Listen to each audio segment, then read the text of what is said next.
ঘূর্ণিঝড় রিমাল দুর্বল হয়ে স্থলগভীর নিম্নচাপে পরিণত হয়েছে। সেই সঙ্গে মহাবিপদ সংকেত কমিয়ে ৩ নম্বর সতর্ক সংকেত দেখাতে বলা হয়েছে। আবহাওয়া অধিদপ্তরের বিশেষ বিজ্ঞপ্তি ১৯-এ তথ্য জানানো হয়েছে।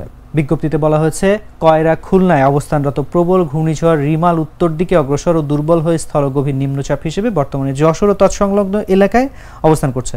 এটি আরও উত্তর পূর্ব দিকে অগ্রসর হয়ে ক্রমশ বৃষ্টিপাত ঘটিয়ে স্থল নিম্নচাপে পরিণত হবে। এমন অবস্থায় পায়রা ও মোংলা সমুদ্রবন্দরকে ১০ নম্বর মহাবিপদ সংকেত নামিয়ে তার পরিবর্তে ৩ নম্বর স্থানীয় সতর্ক সংকেত দেখিয়ে যেতে বলা হয়েছে। কক্সবাজার ও চট্টগ্রাম সমুদ্র বন্দরকে ৯ নম্বর মহাবিপদ সংকেত নামিয়ে তার পরিবর্তে ৩ নম্বর স্থানীয় সতর্ক সংকেত দেখিয়ে যেতে বলা হয়েছে।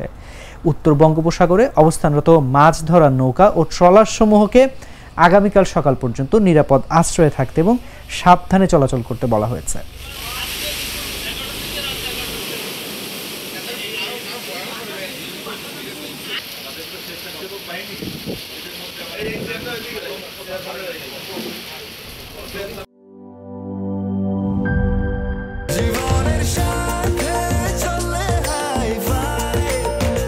স্বাস্থ্যকর অল টাইম ফ্যামিলি কেক, সব সময় অল টাইম হেলদি লাইফ।